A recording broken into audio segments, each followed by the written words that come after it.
You're listening to JFDI with the two Lauras, and in this jam-packed episode, we are going to be discussing the best and worst campaigns from social media from 2021. And we're going to be giving you a checklist of things to do so that you can take time off over Christmas.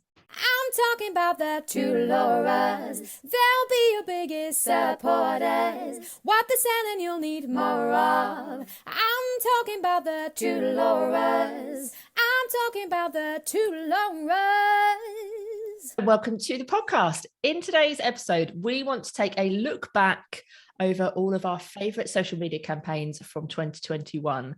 And we're going to be discussing some of the best and some of the worst. But before we do that, we want to tell you about something that we are doing behind the scenes. So we are carrying out some research to discover how much freelance social media pros were paid for their expertise in the last 12 months. This is going to give us some benchmark industry averages, which we hope we will be able to use to educate more businesses about the value of social media and outsourcing it particularly.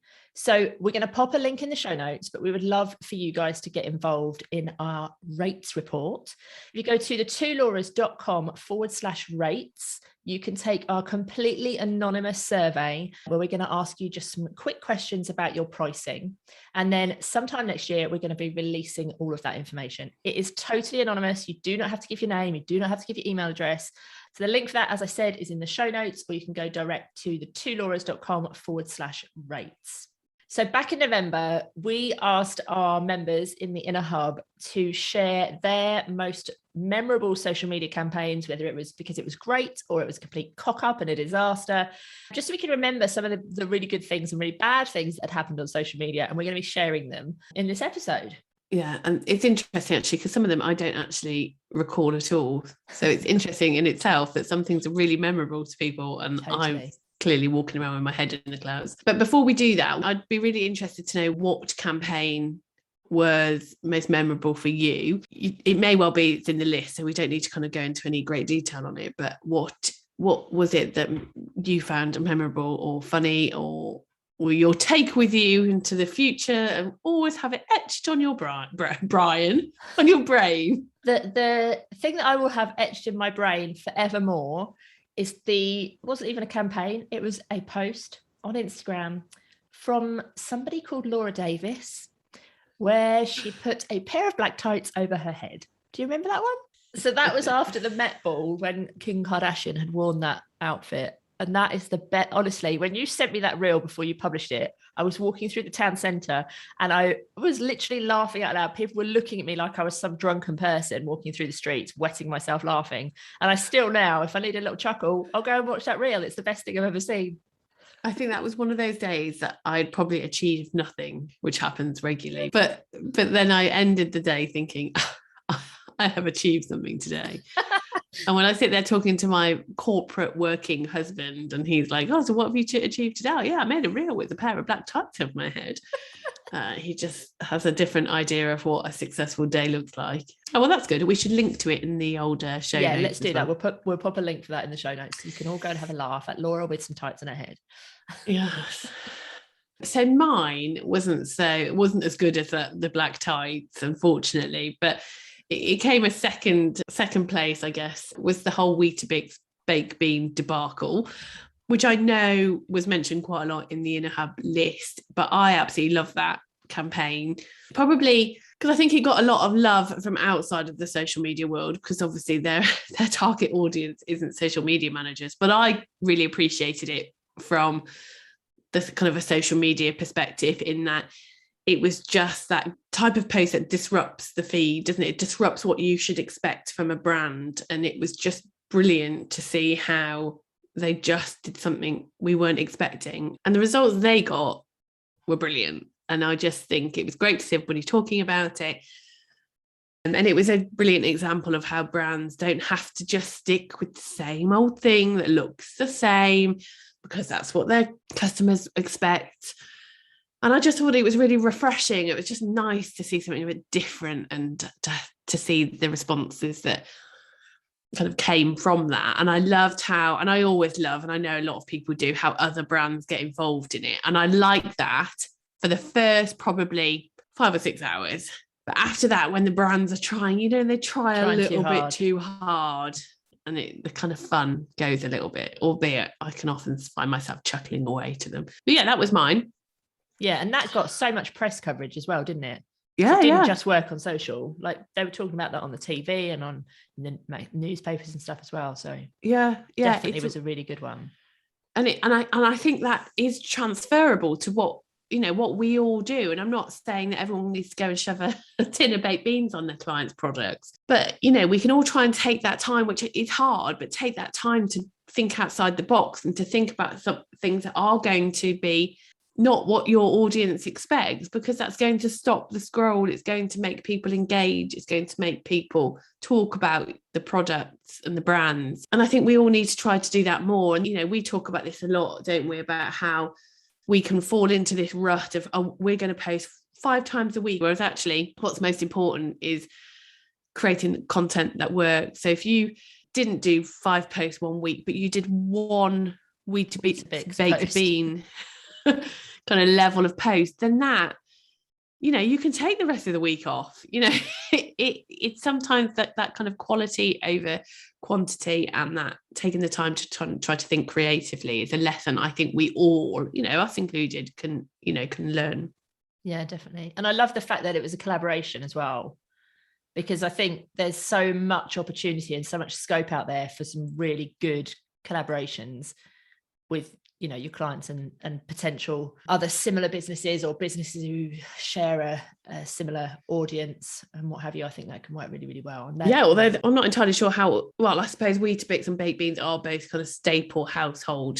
Yeah, they've both got people the similar audience, aren't they? Yeah, that one was mentioned a lot with our members, which as it should be, because it was one of the most memorable things I think that happened on social this year. Yeah, I think probably on a parallel to that, if we're talking kind of big brands, was old Cuthbert. Oh yeah, Cuthbert. The caterpillar. Now that was a brave thing to do, really, wasn't it? Because that was a legal issue. Yeah. That was it. I can't remember. It was M&S, wasn't it? Yeah, Marks and Spencer's have a problem with Aldi's, Cuthbert and Colin. Yeah. Colin is Marks and Spencer's. Cuthbert is Aldi's. I must say, I am partial to a Colin. Colin or a Cuthbert? Do you have a preference? Have you ever had a Cuthbert? I've not had a Cuthbert, but William has had several Colin cakes in his past birthdays. Yeah. It's nice, thick, solid chocolate on a I could eat one of them now. Proper right chocolate. Yeah. See, I would always go for more of a Colin than a Cuthbert. I didn't even know Cuthbert existed until this happened. No, well, see, this is the thing, isn't it? It's like, right, Marks and Spencer wants to sue Aldi. Now, on paper, you'd think that Aldi would just be, oh dear, shy away from it, want to keep it hush hush. But they just use that to their advantage. And now all these people who didn't even know Cuthbert existed and who didn't know that there was a cheaper version to Colin, and now like, hang on a minute, I'm going to go and buy a Cuthbert. I'm not going to buy Colin just for a load of kids to chuck it around the house and only eat the chocolate and not actually eat the cake. I'm not going to spend money on the Marks and Spencer's one. I'm going to go for it with Aldi's. And I just think it's brilliant. It's very brave though. Very brave. I love as well how they've carried that on right through to their Christmas ads now. And it's still part of their marketing, if you like, with Cuthbert getting arrested, didn't they? Which was brilliant.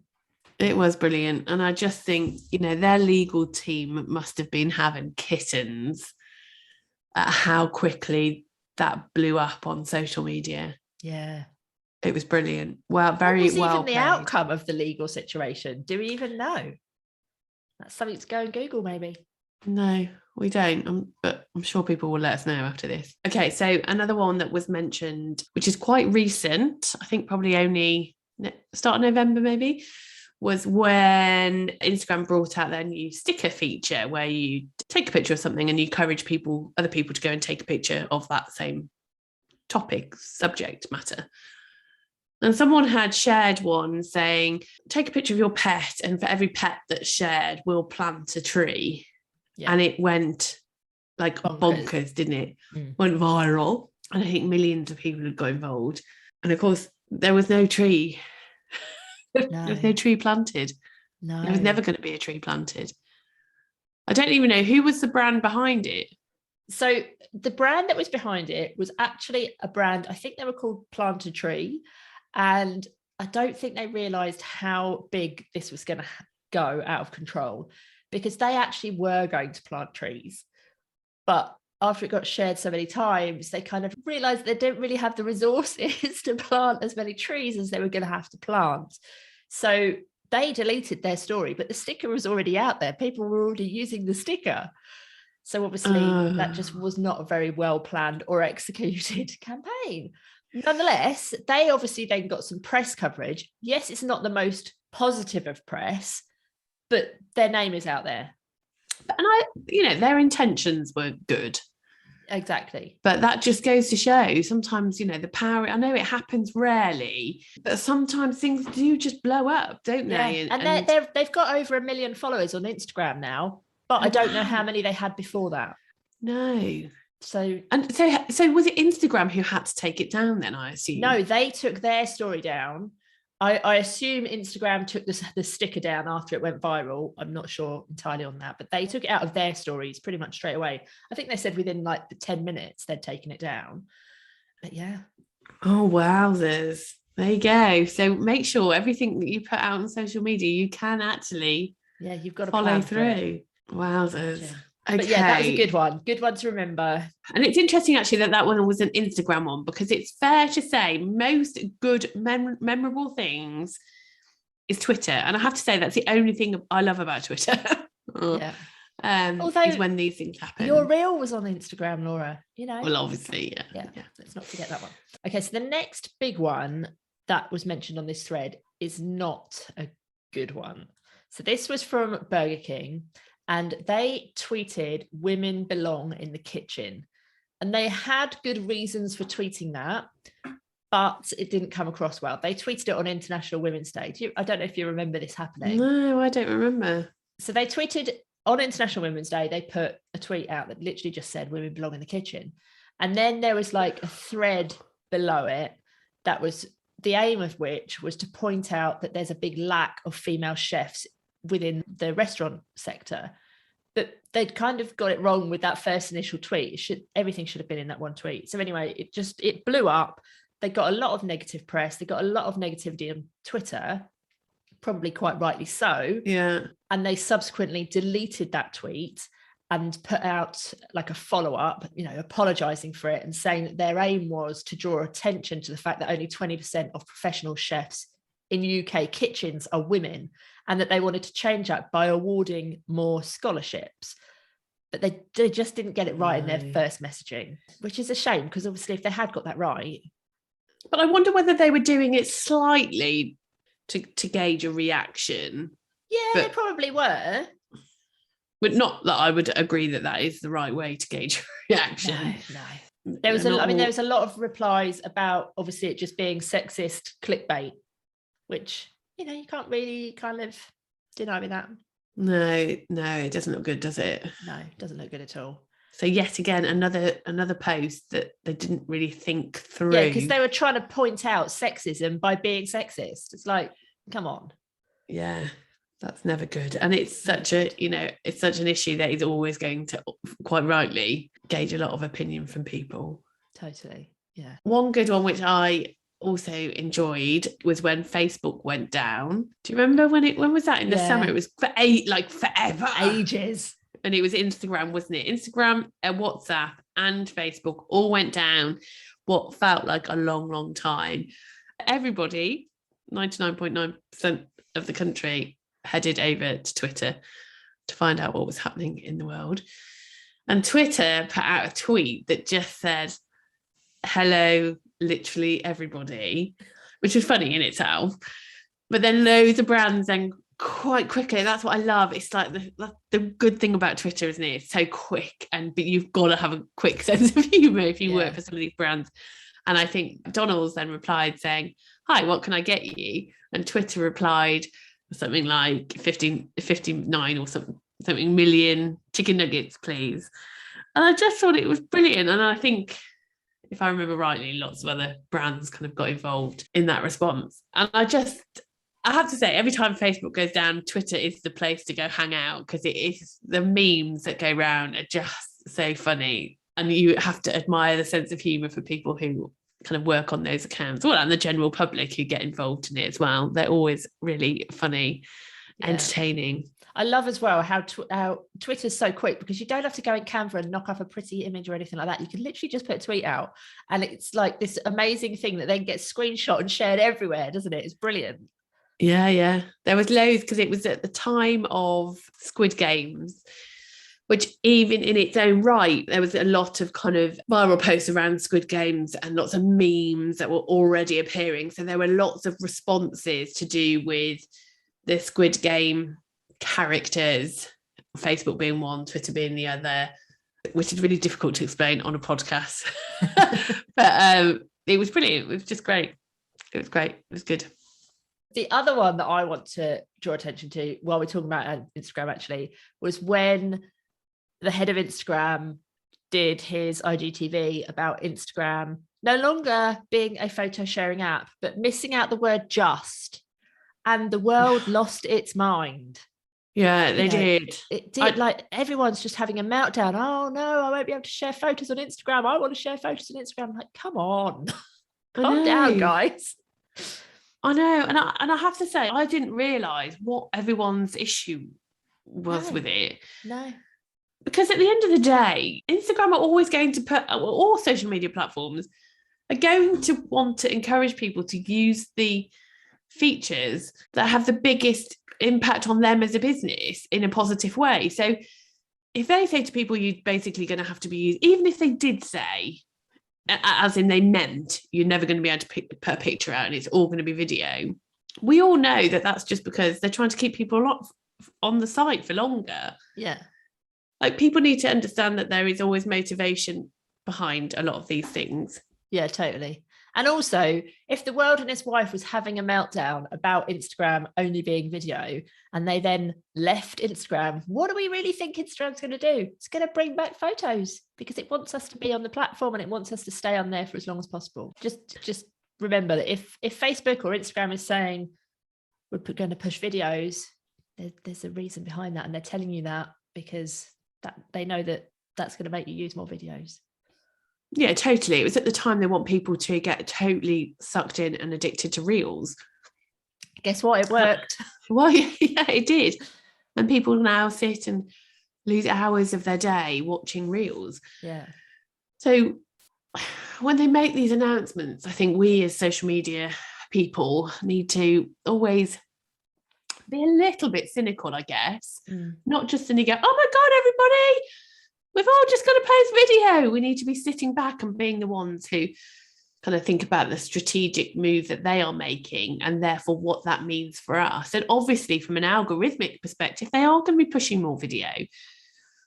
But yeah, it never ever meant that they weren't going to share images. But God, the amount of people who were sharing it, like small businesses, like I used to reply to the first few saying, oh, you know, if you're okay, you're still going to be able to post images. I got bored of it in the end. I thought, oh, come on. Another one of my favourites were all of the memes with Bernie Sanders in his mittens. Do you remember those? Oh, yes. I loved those memes. They were amazing. Where did he come from? That came from the inauguration day, wasn't it? When he was sitting in his little chair with his mask on and his little mittens, and he looked like he was all on his little lonesome. It's just a brilliant meme. I just loved it. That was one of my was good. So good. I love how those memes just go bonkers. So another one that's on the list was fleets. What are fleets? I think that says it all, really. Fleets were Twitter's stories. Oh, yes. That they get rid of. Yeah, they didn't last long, did they? No, well, no one really used them, did they? Totally pointless. Yeah. Like, why do you need short lifetime content on a platform where all the content is short lifetime? Yeah. I think Twitter is the platform that hasn't had many changes, has it? Yeah. But I think that's a good thing. That's not necessarily a bad thing. It means, in my opinion, it means that it's working for what it is and for what it's intended. And they shouldn't, don't don't break, what's the phrase? Don't fix what's not broken. Don't, yeah, something along those lines. And I think that's the case with Twitter. But I think because everybody else was bloody bringing in stories, they obviously wanted to try it. But fair play to them, because we are a big believer in testing. Totally, yeah. So they totally did that. One of the ones that really sticks in my mind for all the wrong reasons is back in the summer when England were in the World Cup, and after we lost, there was so much hatred and racism, primarily on Twitter, but it was everywhere. And I don't know do you remember the story with Savills? Yeah. So there was a lot of racism, and some people were taking it upon themselves to go and find out who these racists were. And a lot of people went and found this one particular person who'd been putting out a lot of racist content on LinkedIn, and they found out that he worked for Savills. So they went to Savills on Twitter and basically demanded that he was fired, didn't they? Yeah. And I think he was, wasn't he? Yeah, as far as I'm aware, he was. Yeah. It'd be interesting to know where he is now. Yeah, totally. And the reason that I bring that up is because I think we all know that social media can sometimes be a very negative, toxic place, but it all can also be brilliant. And I think it's brilliant that people went and used another platform to go and find out who this guy was and basically bring him to justice, if you like. I think what's interesting on that one as well, though, is that, like you just said, that do you remember the Savills one? And so unfortunately, his employer now is branded in that conversation. Yeah, totally. And it just, you know, and I know these things are, I bet they're not as rare as we think they are, but it just goes to show, especially with LinkedIn, where people list their employers, it's very, very easy now by how your behavior online or offline can result in it, you know, really serious consequences, which is a good thing, especially in that instance. It's not so great for Savills, is it? No. That kind of brings us to something we've been talking about a lot recently, about being careful who you align yourself with, isn't it? Because, like, obviously Savills are aligned with this person. They're now forever aligned with him in social media and, you know, in the press and what have you. So always be careful who you align yourself with. Yeah, don't just say yes to things when you're not really sure about the person or a brand, because if that brand goes Pete Tong or goes to the gutter, they don't want to drag you to the gutter too. So always have your kind of due diligence on who you want to be associated with, to make sure it makes you look good. Definitely. So there are best and worst memories from social media. There's obviously a few things that we can learn from all of those. I think one of them is think about how you can kind of stand out from the crowd, and maybe that might be with collaborations like Weetabix and Baked Beans did. And I think another one, leading me back to your reel again, is the whole timely content thing. Yeah. Like, that reel would not have been funny if we'd have put it out 3 months later, because it was like the day after. Well, maybe it would have been funny because I could actually go and watch it again now and still laugh. And this, I have a real big issue with social media managers who have to have all their content approved, because that means that you can't have timely content that goes out. You can't be like the McDonald's and say, you know, what can I get you, or whatever they said. And if you're going to have to go and check 4 levels of, you know, management before that gets signed off. So brands and businesses who use freelancers need to give them the trust they deserve to do what they can. And, you know, and I'm not saying that that's because you're going to suddenly go viral if you give them, you know, give them an inch. But, you know, the reality is a lot of great content is because it's quick and it's timely and it's a little bit funny sometimes. And I think social media managers need to be given that free rein, really, to be as responsive as possible. We often ask, don't we, social media managers, what brands they would love to work for. And they often say people like Innocent because they have such funny content. But businesses would want to be seen like that, surely, if it's going to bring them in money. The whole point of being on social media as a business is to build your business, bring in more income, you know, get more clients, more customers, what have you. And if that is because you're letting your social media manager be funny or be timely or share content that's a little bit out of the box and not something that you would necessarily create or think of, that's got to be a good thing. Like, if it's adding money on your bottom line, let them do it. Yeah, and if you want to be a social media manager who wants to work for Innocent Smoothies because it's really funny, then working for Innocent Smoothies isn't going to suddenly make you funny. So if you are already funny, then use that skill to work with other brands. You don't have to just work for Innocent. And on your own socials. Yeah. I would definitely go and follow like the funny social media managers. Yeah, I would. No, businesses would, and that's how you stand out, isn't it? By showing off your best skills. So if one of your best skills is that you're funny, put it out there. Yeah. Not like us. Yeah, we're not. Not our zone of genius. No, definitely not. Okay, so before we wrap this up, this is our last podcast before Christmas. So do we want to just share a few top tips on what you can be doing this week? Definitely. Before Santa comes down your chimney. Absolutely. Yeah, let's give you a checklist of things that you could do right now to make sure that you can have some time on the sofa with the Quality Streets. Or Roses. Quality Streets. Watching some sort of Christmas movie, probably Die Hard for me. What's your favourite Christmas movie? I don't know. I'm not very good under pressure. I don't know. I'm not a big movie watcher. I'm waiting for all the people to come at me telling me that Die Hard is not a Christmas movie. So just in advance, yes, it is. I do love a bit of nativity. Okay, then. Right. So here is your checklist of things you need to do between now and whenever you're breaking up from work. So you can have that time on the sofa with your Quality Streets watching Die Hard. First off, have you scheduled all of your content for yourself and for your clients? Nice. Okay. Number 2, have you got any messaging that's got to go out over Christmas from your clients or over New Year from your clients? Have you got that signed off and agreed so you can go away and get that scheduled? Have you discussed the January plans with your client? Do you know what their goals are for January? Do you know what the main things that you're going to be needing to focus on in January is? If not, have a chat with your client before Christmas if you can. This is a really important one. Have you sent your letter to email to say that you're putting your prices up in the new year? And have you set expectations with your client that over the next few weeks, engagement will be low? People are not going to be on social media as much as they have been. And if they are, they won't be engaging as much as they potentially have been. So just set expectations with your clients now so they know what to expect. Yeah. Have you also popped a post or got one scheduled ready to go out onto your socials, helping businesses understand how they can take time off over Christmas and things that they can put in place? One of my best performing pieces of content was just about telling people it's only a week. You can go and put your feet up and eat your Roses chocolates. So go and think about what you can do to help small businesses in your audience.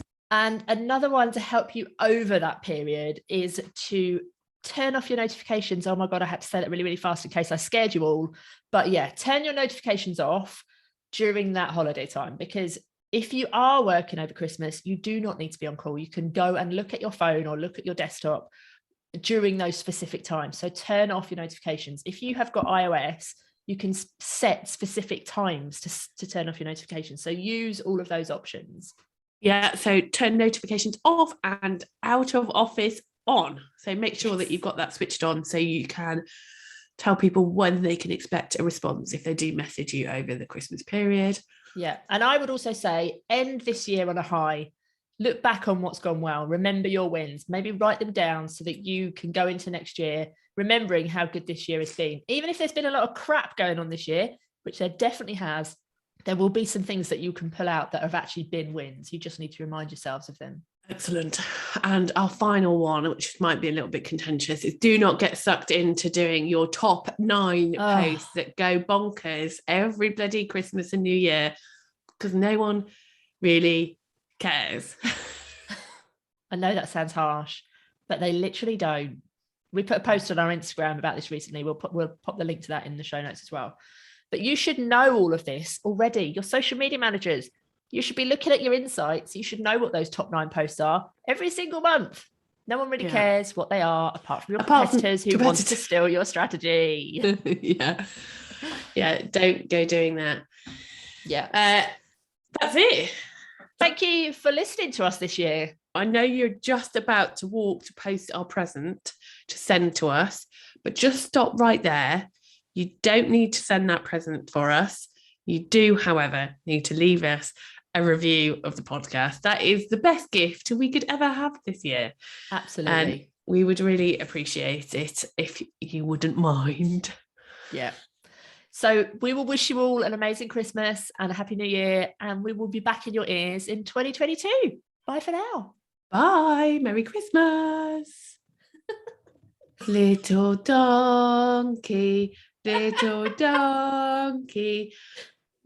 on a frosty walk. No, Dusty Road. Dusty Road. I don't think they had frost in Bethlehem.